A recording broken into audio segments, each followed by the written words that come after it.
So once again, very welcome you all in the coding expert classes. So आज की इस class में अपन discuss करेंगे वी कैन से एरे जो है उसका इम्प्लीमेंटेशन देखेंगे, इसके साथ ही लिंक लिस्ट का थोड़ा इंट्रोडक्शन देखेंगे और स्टैक और क्यू का देखेंगे। तो देखिए लास्ट क्लास में अपन ने कुछ डेटा स्ट्रक्चर के बारे में बात की थी। यदि अपन बात करें एरे की, तो मैंने बताया था कि array is a linear data structure, ये डिराइव्ड डेटा टाइप है और जो मेमोरी एलोकेशन होता है वो कंटिन्यूस मेमोरी एलोकेशन इसमें होता है। साथ ही मैंने आपको बताया था कि इसको दो तरीके से इम्प्लीमेंट कर सकते हैं, एक आप स्टैटिक और एक आप डायनेमिक। ठीक है, दोनों तरीके से अपन एरे को क्या कर सकते हैं, इम्प्लीमेंट कर सकते हैं। तो अपन प्रोग्राम देखते हैं और इस प्रोग्राम में अपन कोडिंग कर रहे हैं। देखिए किस तरीके से कोडिंग कर सकते हैं, कैसे चल रहा है, लेट्स सी। तो देखिए यहाँ पर जैसे अगर अपन कोडिंग की बात करें तो सपोज एरे बना रहे हैं, we are simply drawing program. तो ये एक सिमुलेटर है देव C++ का। सो एरे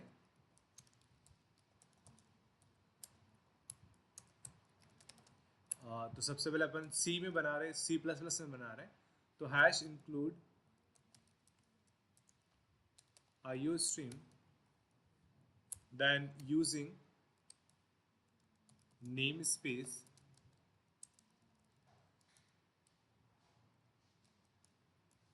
std एंड देन फिर अपन एक बना रहे हैं क्लास, सीधा एरे बना रहे हैं। तो यहाँ ले लेते हैं अपन इंट मैन और इस इंट मैन के अंदर अपन एक वेरिएबल ले लेते हैं इंट एक्स।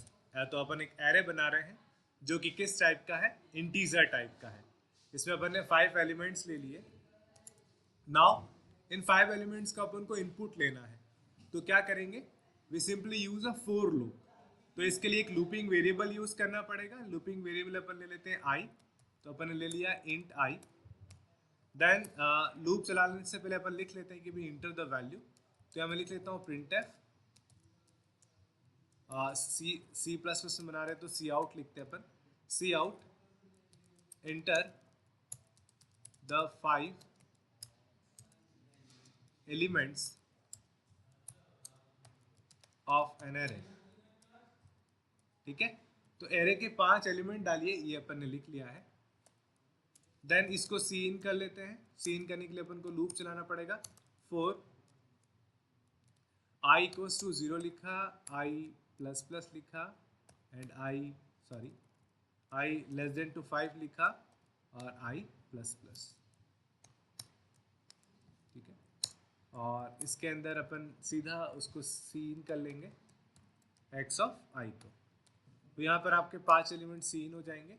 उसी प्रकार इसको डिस्प्ले करना है तो आप चाहें तो सीधा इसको कॉपी कर लें या आप कोड भी पूरा लिख सकते हैं। तो यहाँ पे अपन सीधा इसको लिख रहे हैं, यहाँ लिखा सी आउट और यहाँ लिख लेते हैं एरे एलिमेंट्स आर। यहाँ लिख लेता हूँ एरे एलिमेंट्स आर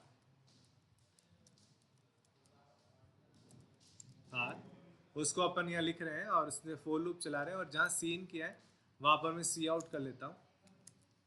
और हर एलिमेंट के बाद थोड़ा स्पेस आना चाहिए, तो आप चाहें तो /t भी यहाँ कर सकते हैं। ठीक है, /t फॉर द टैब। तो आपका एरे आ चुका है, एरे बना दिया अपन ने। यहाँ पे अपन ने एक स्टैटिक एरे है, ये एरे जो है दैट इज स्टैटिक एरे। मैं डायनामिक एरे भी आपको बना के बताऊंगा। सो इंटर द 5 एलिमेंट्स, क्योंकि 5 साइज ली तो 5 लिख रहे हैं। 5 elements of an array. C out message दिया, 5 एलिमेंट डालेंगे, उसको फिर लिखा एरे एलिमेंट्स आर और वो डिस्प्ले हो जाएंगे। इसको सेव कर लेते हैं और कंपाइल करते हैं, कोई एरर नहीं, रन करते हैं। तो आपके पास मैसेज आया inter the 5 elements of an array. तो 5 एलिमेंट डाल देते हैं, सपोज 1 1 2 2 3 3 4 4।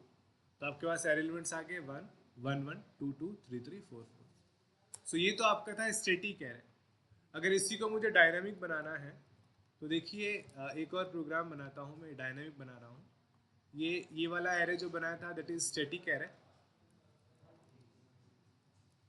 और अब अपन बना रहे हैं डायनामिक एरे। ठीक है, अब डायनामिक एरे किस तरीके से बनाएंगे देखें। एक हेडर फाइल यूज कर लेते हैं अपन, पहले देख लेते हैं बिना हेडर फाइल के, फिर अगर जरूरत पड़ी तो मैं इंक्लूड कर दूंगा। तो यहाँ पर अपन कुछ न्यू और डिलीट ऑपरेटर का यूज करेंगे। तो न्यू ऑपरेटर क्या होता है वो देख लेते हैं अपन पहले। थोड़ा सा इंट्रोडक्शन दे लेता हूँ न्यू ऑपरेटर का, फिर आगे बढ़ते हैं। जैसे मुझे कोई वेरिएबल डिक्लेयर करना है int x, तो मैं लिखूंगा star p is equals to new int। ठीक है, तो यहाँ पर क्या हो गया, p is a pointer which contains the address of N integer variable. तो यहाँ पर एक इंटीजर वेरिएबल बन जाएगा और उसका एड्रेस किसके पास आ जाएगा, p के पास। ये कुछ इस तरीके से होगा। जैसे अगर मैं आपको एग्जांपल के साथ समझाऊं तो यहाँ देखें, अगर मैं यहाँ लिखता हूँ int x, तो आपकी मेमोरी में एक इंटीजर बनेगा जिसका नाम क्या रहेगा x, और इसमें कोई वैल्यू आएगी। लेकिन आपने यहाँ लिखा int star p is equals to new int, तो इससे क्या होगा, इससे आपकी मेमोरी में एक इंटीजर ब्लॉक रिजर्व होगा और उसका जो एड्रेस है वो किसी p के पास रहेगा। तो यहाँ p एक पॉइंटर है, उसके अंदर इसका एड्रेस है, माना इसका एड्रेस ADD मैंने कुछ भी लिख दिया, तो इसके अंदर एड्रेस आ जाएगा किसका, इस पर्टिकुलर ब्लॉक का। लेकिन इस पर्टिकुलर ब्लॉक का कोई नेम नहीं है, कोई भी नेम नहीं है। यहाँ तो इस ब्लॉक का नेम था। तो स्टैटिक के अंदर अपन जब भी कोई वेरिएबल डिक्लेयर करते हैं तो उसका नाम होता है, ये एक्स है। लेकिन यहाँ पे इंटीजर ब्लॉक का कोई नाम नहीं है, केवल उसका एड्रेस होता है, वो भी किसके पास होता है, किसी पॉइंटर p के पास। तो जब भी अपन बात करेंगे डायनेमिक और स्टैटिक, तो तब अपन कॉन्सेप्ट यूज करेंगे that is known as a pointer. तो वापस आ जाते हैं अपन अपने प्रोग्राम पर। चलिए, फिर यहाँ पे अपन ने क्या किया, ये तो सिंपल बनाना था। अगर मुझे इसको एरे बनाना है तो I simply write the subscript, यहाँ लिख दिया मैंने साइज। अब ये साइज आप जो चाहें वो ले सकते हैं। सपोज यहाँ पे मैं एक वेरिएबल ले लूँ इंट साइज। जैसे इससे पहले वाले एग्जांपल में अपन ने साइज 5 फिक्स कर दी थी, पर अब मैं साइज बढ़ा रहा हूँ, साइज लेना चाह रहा हूँ यूजर से। तो यहाँ पे मैं मैसेज देता हूँ cout enter the array size. Array की साइज आप इंटर कीजिए और उसको मैं सीन कर लेता हूँ किसमें, साइज में। ठीक है, तो ये साइज में आपका सीन हो चुका है। Now what we are going to do next, अपन अब एरे मिल गया, एरे की साइज अपने पास आ गई। नाउ मैसेज दे देते हैं अपन सी आउट इंटर साइज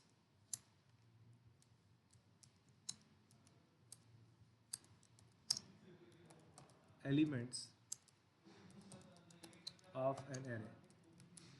तो इससे क्या होगा, जहाँ साइज है वहां पर साइज की जो वैल्यू होगी वो एलिमेंट का मैसेज अपने पास प्रिंट हो जाएगा। Now we are running the for loop, for i equals to 0, i less than to size, जो साइज अपन ने ली है, i plus plus, then seen करते हैं अपन। सीन किसको करेंगे, x ऑफ i को, और यही चीज अपन प्रिंट कर देंगे। तो प्रिंट कैसे करेंगे, इसी को मैं एक बार पेस्ट कर रहा हूँ, यहाँ लिख लेता हूँ एरे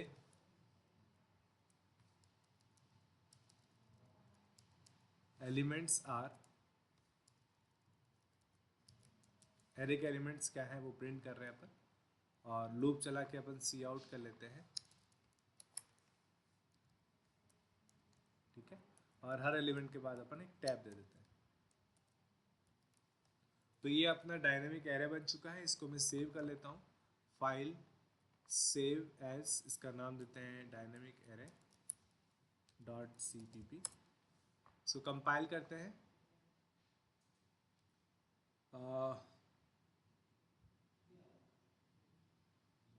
ओके, अपन ने वेरिएबल आई को डिक्लेयर नहीं किया, जो लूपिंग वेरिएबल है इसको डिक्लेयर कर लिया।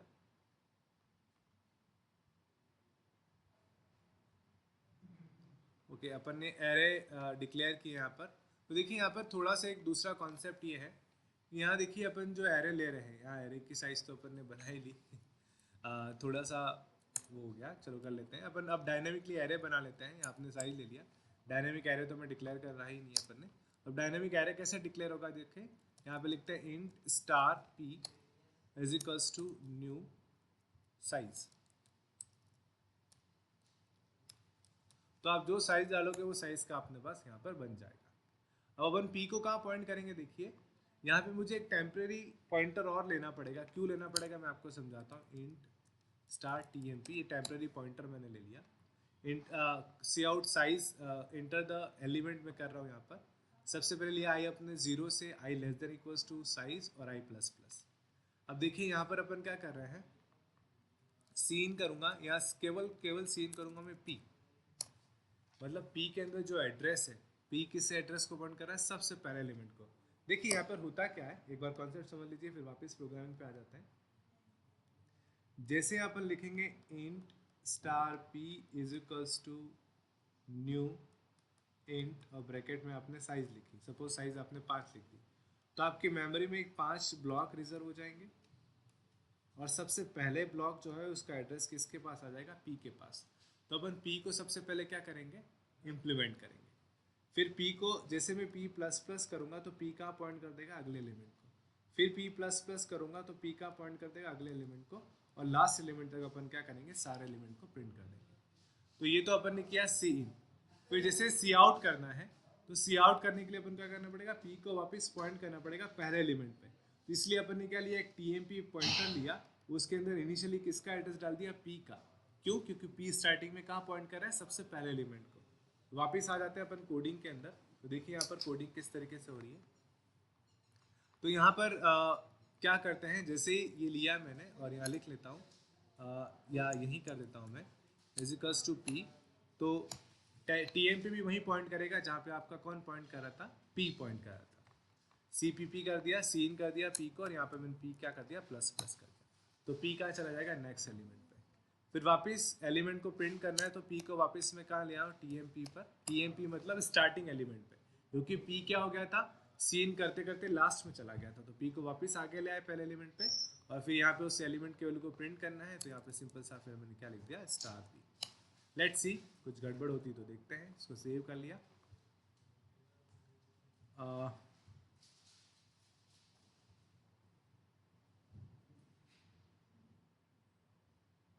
ओके, यहाँ एक छोटी सी मिस्टेक थी, देखते हैं कुछ हो सकता है कुछ एरर आए।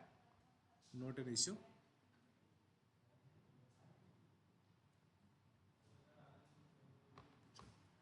Do one thing, hash include stdlib dot h, इसको भी अपन लिख लेते हैं। Now it's showing some error, let's see क्या एरर आ रही, एक बार देख लेते हैं। Expected type specifier become the token. देखो साइज अपन ने डाल दिए, तो साइज अपन ने ऑलरेडी जो साइज लेंगे वो साइज का ये सीन कर दिया, और वो साइज आपके पास आ जाएगी। ठीक है, इसमें वैसे कोई दिक्कत तो है नहीं। फिर रन करते हैं एक बार।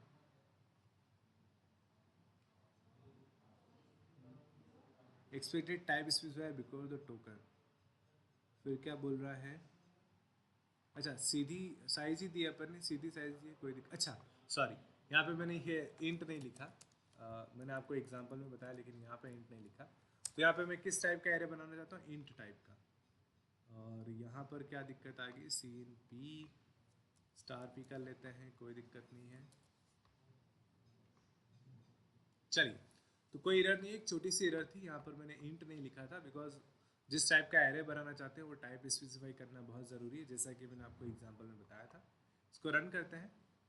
ये पूछ रहा है enter the array size, suppose मैंने लिखा 5, तो अब ये बोलेगा कि 5 एलिमेंट डालिए। मैं डाल देता हूँ 1 1 2 2 3 3 4 4 5 5। तो 5 एलिमेंट मेरे पास केवल यही शो हो रहे। क्यों शो हो रहे, क्योंकि पी को मैंने प्लस प्लस नहीं किया। पी प्लस प्लस कर देते हैं, वापस कंट्रोल एस, कंपाइल और रन। 1 1 2 2 3 3 4 4 5 5 6 6 7 7। अब देखो मैंने क्या डाल दिया, गलती से 11 डाल दिया। तो एलिमेंट की साइज कितनी होगी, 11। टोटल एरे कितने होंगे, 11 साइज का। पहले कितने थे, 5।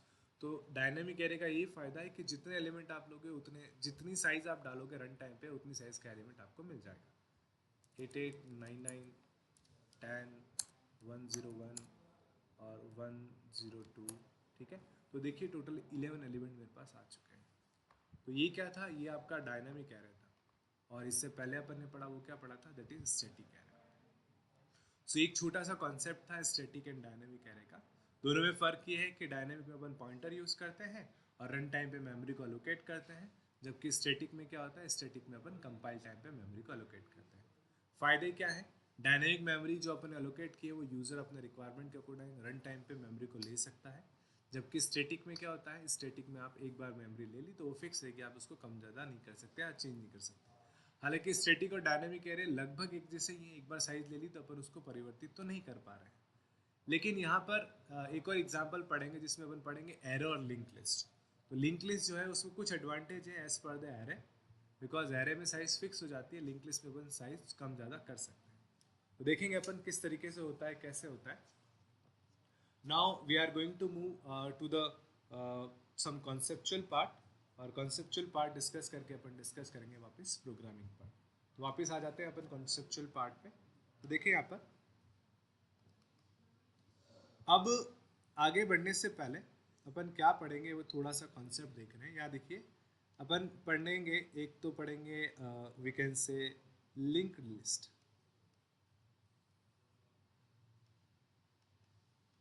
ठीक है, और फिर अपन इसी के साथ पढ़ेंगे स्टैक और क्यू। ये सारे टॉपिक्स आपके पास है। तो पहले स्टैक और क्यू को कर लेते हैं, फिर मैं आपको लिंक लिस्ट भी बताऊंगा, ठीक है। अब स्टैक पढ़ा देता हूँ मैं आपको, क्यू पढ़ा देता हूँ, फिर स्टैक इम्प्लीमेंटेशन यूजिंग एरे कैसे करते हैं वो भी अपन देख लेंगे। अब अगर अब मैं बात करूँ स्टैक की, ठीक है, so stack is a data structure which is based on LIFO principle. LIFO का मतलब होता है लास्ट इन फर्स्ट आउट। आप कुछ इस तरीके से मान सकते हैं, एक बक्सा है जो कि एक तरफ से बंद है। यहाँ आपने कोई किताब ए रखी, यहाँ पर कोई किताब बी रखी, यहाँ पर कोई किताब सी रखी।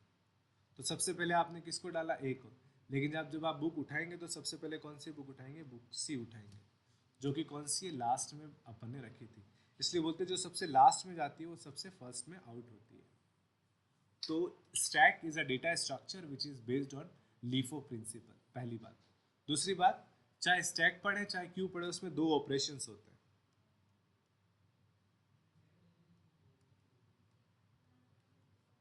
क्या क्या दो ऑपरेशंस होते हैं, पहला होता है पुश और एक होता है पॉप। अब आप बोलोगे सर ये क्या है, तो पुश का मतलब तो होता है insert,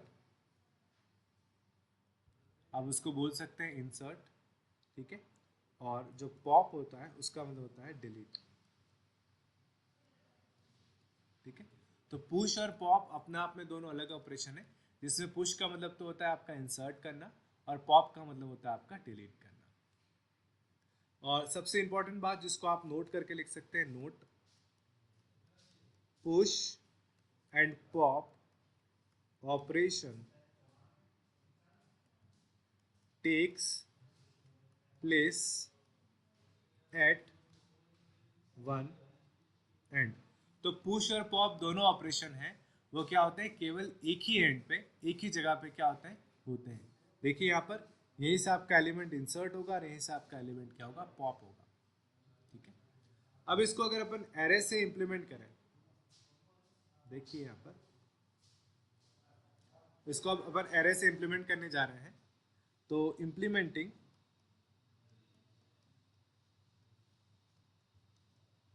array using, sorry, implementing not an array, implementing stack using, implementing stack using array।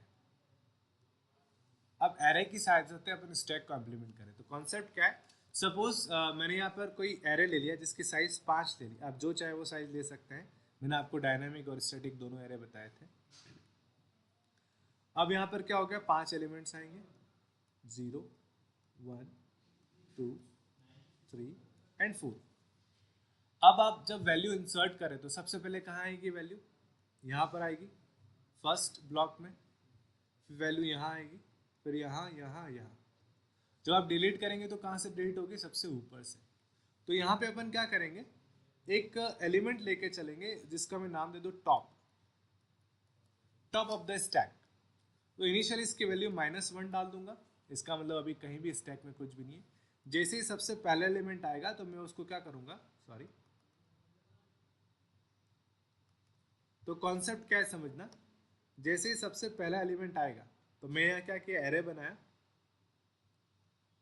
ये एरे बनाया, इसमें element 0, element 1, element 2, element 3, element 4, 4 element आ चुके हैं। अब मैंने लिया टॉप, इसमें सबसे पहले मैंने डाल दिया -1। अब अगर मैं कोई भी एलिमेंट पुश करूंगा तो पुश जब भी मैं पुश ऑपरेशन करूंगा तो पहले तो देखूंगा कि मेरा एरे खाली है कि नहीं, स्टैक खाली नहीं, क्योंकि अगर ये भर गया होगा तो मैं कोई भी एलिमेंट को इंसर्ट नहीं कर पाऊंगा। तो सबसे पहले मैं चेक करूंगा कि जो मेरा टॉप है उसकी वैल्यू, जो साइज है उससे एक छोटी तो नहीं है। जैसे यहाँ पे साइज मैंने लिए 5, तो उससे एक छोटा मतलब 4, तो टॉप की वैल्यू 4 तो नहीं है। अगर 4 होगी तो मैं क्या लिखूंगा, स्टैक इज फुल। अगर नहीं है तो मैं क्या करूंगा, इसको प्लस प्लस करूंगा।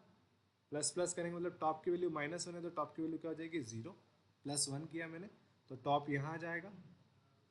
अब उसमें एक एलिमेंट डाल दूंगा, मैंने एक एलिमेंट डाल दिया। अब एक और एलिमेंट पुश करने जा रहा हूँ तो फिर चेक करूंगा कि टॉप इक्वल्स टू साइज -1 तो नहीं है। अगर नहीं है तो मैंने टॉप को प्लस प्लस किया, टॉप में क्या आ गया, 1 आ गया, और यहाँ पे मैंने एक एलिमेंट इंसर्ट कर दिया। इसी प्रकार अपन कब तक इंसर्ट करते जाएंगे, जब तक आपका साइज फुल नहीं हो जाती या बीच में कुछ भी। अब अगर मैं पॉप कर रहा हूँ तो क्या चेक करेंगे कि भैया टॉप जो है वो -1 तो नहीं है। अगर -1 होगा इसका मतलब आपका स्टैक क्या है, एम्प्टी है। अगर -1 नहीं है तो आपने क्या किया, जो एलिमेंट सबसे ऊपर है, मतलब जहाँ पे टॉप पॉइंट करा, टॉप अभी कहाँ पॉइंट करा, 4 पे, उसको मैं डिलीट करूँगा और टॉप को कहाँ डाल दूंगा, टॉप माइनस, तो टॉप कहाँ जाएगा, 3 पर। आई होप आप ये कॉन्सेप्ट समझे होंगे। मैं इसी को कोडिंग से बताता हूँ आपको, देखिए कोडिंग से किस तरीके से होगा। नाउ नेक्स्ट कोई प्रोग्राम अपन कर रहे हैं, that is implementing the stack using array. ठीक है, तो देखो किस तरीके से करेंगे। मैं लिखता हूँ hash include IOStream, then using namespace std std. Now I am taking int man। ठीक है, नाउ आप चाहें तो दो फंक्शन बना सकते हैं, दो फंक्शन बना सकते हैं, चाहे तो आप ऑप्शन दे दें, बहुत प्यारा प्रोग्राम बना सकते हैं। तो अपन अपना मेन कॉन्सेप्ट कोई कोडिंग सीखना या ऐसा नहीं है, अपना मेन कॉन्सेप्ट है एग्जाम के पॉइंट ऑफ व्यू से क्वेश्चन को रेडी करना। तो एक छोटा सा कॉन्सेप्ट बता देता हूँ, बहुत simple.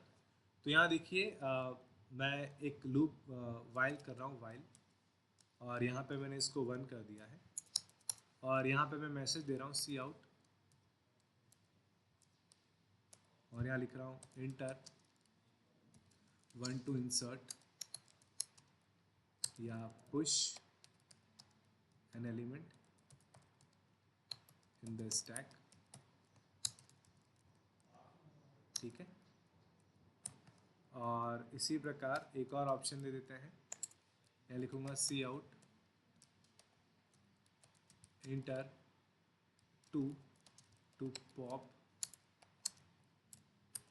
an element from the stack। ठीक है, नाउ पुश कर दिया, पॉप कर दिया, और एक और चीज़ लिखेंगे अपन यहाँ पर एग्जिट के लिए, सी आउट, क्या लिखते हैं, इंटर 3 to एग्जिट। या अगर आपको कोई भी ऑपरेशन नहीं करना है तो एग्जिट कर लिया। और एक और ऑप्शन अपन ले सकते हैं सी आउट डिस्प्ले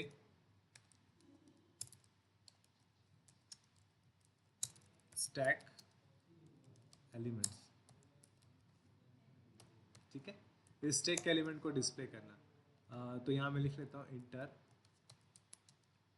3 to डिस्प्ले, और यहाँ पे कर लेता हूँ 4। तो मैं 4 ऑपरेशन परफॉर्म करूँगा, या तो पुश करूँगा, पॉप करूँगा, डिस्प्ले करूँगा, या फिर मैं एग्जिट कर दूँगा। अब जो भी वैल्यू आप डालोगे दैट इज़ स्कैनफ करना पड़ेगा। तो उसके लिए एक वेरिएबल ले लेता हूँ मैं, वेरिएबल का नाम लिखता हूँ इंट एक्स लिख लेता हूँ मैं, या चॉइस लिख लेता हूँ, और एक एरे ले लेते हैं। चाहे तो एरे आप स्टैटिक ले सकते हैं, डायनेमिक ले लेते हैं। For simplicity I will taking the static array. इसकी साइज मैंने ले ली 5, ठीक है।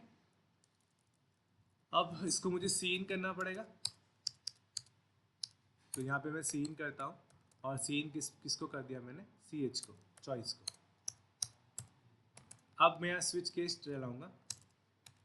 देखो थोड़ा सा प्रैक्टिकल लेके मैंने इस प्रोग्राम को बनाया, कोशिश करना समझने की, और ch करके मैं इसमें ch लिख दूंगा। अब यहाँ पर केस चलेंगे, तो ये C++ का ये स्विच कॉन्सेप्ट है अपना, जिसको अपन पढ़ रहे हैं। तो यहाँ पे मैं लिख रहा हूँ केस 1। केस 1 क्या है, enter 1 to push an element. तो यहाँ पे मैं कॉल कर दूंगा पुश फंक्शन को, ठीक है। पुश फंक्शन मैंने बनाया नहीं, मैं बना दूंगा अभी। और फिर मुझे करना पड़ेगा ब्रेक, ठीक है। उसी प्रकार केस 2 लूँगा, और केस 2 में मैं क्या कर रहा हूँ, पॉप, और यहाँ पर मुझे करना पड़ेगा ब्रेक, ठीक है। उसी प्रकार केस 3 लेंगे। केस 3 में मैं कॉल कर दूंगा डिस्प्ले, डिस्प्ले फंक्शन को कॉल कर दूंगा, और इसी प्रकार ब्रेक करना पड़ेगा मुझे। और इसी प्रकार केस 4, केस 4 आपका है एग्जिट, तो उसमें एग्जिट लिख लेते हैं, सीधा एग्जिट। और एग्जिट जो है ये फंक्शन है किसी लाइब्रेरी का, मुझे यहाँ लाइब्रेरी ऐड करनी पड़ेगी, हैश इंक्लूड stdlib .h, इस हेडर फाइल का है। तो मैंने एग्जिट भी लिख लिया। और डिफ़ॉल्ट एक केस होता है, माना किसी ने कोई ऐसा डाल दिया जो कि इसमें ऑप्शन ही नहीं है, तो लिखना पड़ेगा cout enter the correct option, ठीक है। करेक्ट ऑप्शन का आप एंटर करिए। इसको मैं डाल देता हूँ अपर कोट में। अपर कोट में नहीं डालेंगे तो आउटपुट नहीं आ पाएगा, /n, और अपर कोट में डाल दिया, ठीक है। तो अब अपन को ये सारे फंक्शंस बनाने पड़ेंगे। तो देखिए यहाँ पर मुझे एक और वेरिएबल लेना पड़ेगा, दैट इज़ टॉप। और इनिशियली जो टॉप उसको मैं ग्लोबल बना देता हूँ, टॉप इज इक्वल्स टू -1। तो एक वेरिएबल लिया है इंट टॉप, और इसकी वैल्यू अपन ने क्या असाइन कर दी, -1 इसको असाइन कर दिया। अब अपन क्या करेंगे, फंक्शन डिफाइन करते हैं 1 बाय 1। जैसे मैं पुश कर रहा हूँ, तो सबसे पहले पुश फंक्शन जो आपका है वॉइड पुश, और एरे को भी मैं ग्लोबल ले लेता हूँ। ग्लोबल इसलिए ले रहा हूँ क्योंकि एरे इसमें एक्सेस होगा। और यहाँ पे मैं लिख लेता हूँ इंट एक्स, ये मैंने 5 ले लिया, ठीक है। अब मैं पुश नाम का फंक्शन बना रहा हूँ। ये जो पुश नाम का फंक्शन है, इसमें अपन सबसे पहले चेक करेंगे कि जैसे कोई भी चीज़ अपन पुश कर रहे हैं तो क्या स्टैक फुल तो नहीं है। तो फुल नहीं है, कैसे चेक करेंगे, तो उसके लिए मैंने आपको बताया था कि इफ़ अगर टॉप जो है वो इक्वल्स टू है, एरे कहाँ से कहाँ तक चलेगा, 0 1 2 3 और 4, 5 एलिमेंट है तो 4 तक चलेगा। तो n-1, यहाँ पे n क्या है 5, n-1 कितना हुआ 4, तो सीधा मैं 4 लिख दिया। आप चाहें तो और भी केस लगा सकते हैं। तो यहाँ पे मुझे लिखना पड़ेगा सी आउट एरे, या स्टैक, अपन स्टैक पढ़ रहे हैं, स्टैक इज फुल, स्टैक क्या आपका फुल है। और यहाँ मैं कर दूंगा रिटर्न, ठीक है। रिटर्न 0 कर दें, रिटर्न 1 कर दें, ये वैलिड है। तो रिटर्न कर रहा है इंटीजर वैल्यू, इसलिए इसका रिटर्न टाइप में क्या डाल देता हूँ, इंट डाल देता हूँ।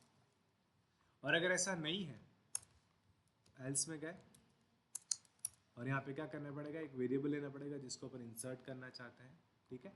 तो यहाँ में एक वेरिएबल इस फंक्शन में चाहे तो डिफाइन कर दें इंट डेटा, और यहाँ मैं लिख लेता हूँ सी आउट, और यहाँ पर लिखते हैं enter the element to push, ठीक है। वो इंटर करेगा, उसको सीन कर लेते हैं, किस में कर लेते हैं, डेटा में, और उसको इंसर्ट कर देते हैं। कहाँ इंसर्ट करेंगे अपन, वैल्यू को इंसर्ट करना चाहते हैं तो अपन को टॉप को क्या करना पड़ेगा, ++ करना पड़ेगा। और यहाँ पे मैं लिख लूँगा जो एरे लिया हुआ X of top is equals to data. तो यहाँ पे मेरा एलिमेंट क्या हो गया, इंसर्टेड, ठीक है। और यहाँ चाहे तो आप मैसेज दे सकते हैं cout data is equals to data inserted. वो डेटा अपन ने क्या कर दिया, इंसर्ट कर दिया, ठीक है। अब ये तो हो गया आपका पुश फंक्शन। इसी प्रकार अपन एक और फंक्शन बनाएंगे, इसको बंद किया ना अपन ने, यस इसको यहाँ तक बंद कर दिया। जैसे पुश फंक्शन हो गया, we are creating one more function, अब चाहे तो इसको खुला रहने दें। Now we are going to create a pop function, int pop.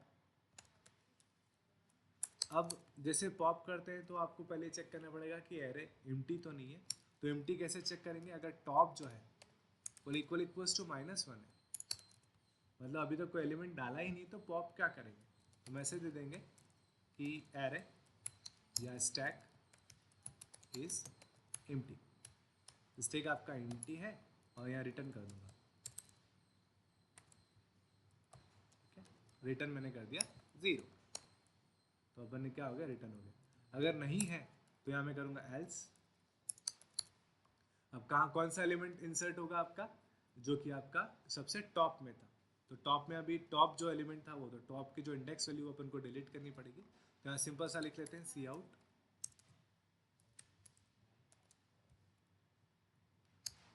X of top is deleted. Simple सा डिलीटेड लिख लीजिए आप, आराम से डिलीट हो जाएगा। और यहाँ मैं कर दूंगा टॉप माइनस, तो टॉप का इंडेक्स क्या हो जाएगा, एक कम हो जाएगा। जैसे डिलीट होगा तो टॉप एक नीचे आ जाएगा, क्योंकि जो टॉप वाला है वो आपका क्या हो चुका है, डिलीट हो चुका है। तो अपन ने टॉप भी कर दिया, अपन ने इंसर्ट भी कर दिया। अब डिस्प्ले वाला प्रोग्राम बना लेते हैं, फंक्शन। तो अपन यहाँ पर डिस्प्ले करते हैं इंट डिस्प्ले, और यहाँ पे अपन लिखते हैं वही मैसेज। सबसे पहले चेक कर लेते हैं डिस्प्ले में भी कि खाली तो नहीं है। तो यहाँ खाली वाले के लिए कोड लिखा था अभी अपन ने कि इफ़ अगर टॉप -1 है तो एम्प्टी है, रिटर्न हो गया। अगर नहीं है एल्स, एल्स करके भी यहाँ पे मुझे लिखना चाहिए था रिटर्न 1 0, कुछ भी आप रिटर्न कर सकते हैं, दोनों इंटीजर वैल्यू है। एल्स में भी हमेशा रिटर्न आएगा,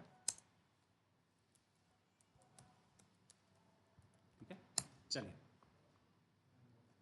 हालांकि अपन वो कंप्लीट करके भी रिटर्न तो होते ही है, वो पहले रिटर्न हो गया, एल्स पार्ट में या उस पार्ट में नहीं जाएगा। तो इस टाइप की चीज़ें अपन कर रहे हैं।